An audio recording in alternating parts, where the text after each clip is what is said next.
En 2016, nous étions en Moldavie à une réunion d'évangélisation. Et là, beaucoup de peuples se sont rassemblés. Et il y a aussi un homme qui est venu. Il avait le pied droit paralysé. Il avait des béquilles. Et le frère Franck a prêché. Il a prêché le plein salut de Dieu. Et le plein du salut de Dieu, le plan du salut de Dieu. Et il n'a même pas parlé de la guérison divine. Et alors, après la réunion, cet homme est venu devant pour qu'on prie pour lui. Et il s'est exprimé devant frère Franck et il a dit, je voudrais être guéri. Comme du temps de Jésus. Sur le coup, sur le champ. Et le frère Franck a dit, mais s'il te plaît, qu'est-ce que tu as dit? Le frère Franck, cet homme a dit à frère Franck, après la prédication, je voudrais être guéri sur le champ, comme du temps de Jésus. Sur le champ. Et j'étais à côté, j'étais debout à côté, et d'autres frères aussi. Et je pensais, homme de Dieu, qu'est-ce que tu vas faire maintenant?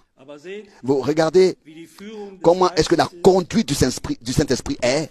Le frère Franck a regardé cet homme et il a dit, aussi, ici il ne s'agit pas d'un problème corporel. Tu as besoin d'une délivrance. Il a dit à cet homme, comme ça directement, tu as besoin d'une délivrance. Et maintenant il y a deux possibilités. Si l'Esprit de Dieu, par la parole et par le Saint-Esprit t'a parlé, il y a deux possibilités. Nous commençons à argumenter. Ce sera laissé à la liberté de ce monsieur de dire, bon, moi j'ai besoin de guérison, moi je veux une guérison. Et cet homme serait reparti. Mais il a choisi la partie de Dieu. Il est resté et il a dit à frère Franck, ça c'est vrai, prie pour moi, pour que je sois délivré. Et frère Franck a commencé à prier pour sa délivrance. Sa délivrance. Et alors qu'il a commencé à prier et continué à prier pour sa délivrance, tout d'un coup, la puissance est venue, la force est venue dans le pied paralysé de cet homme.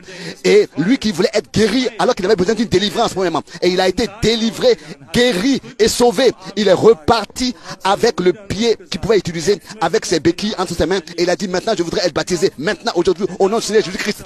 Car ce qu'il a entendu de la prédication, il a expérimenté à l'endroit. Bien les frères, c'est pas important ce qui se passe.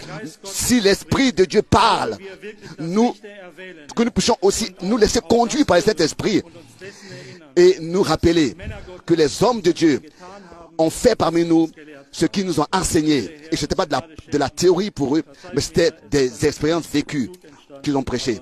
Mais excusez-moi, mais c'était important pour moi que je puisse le dire.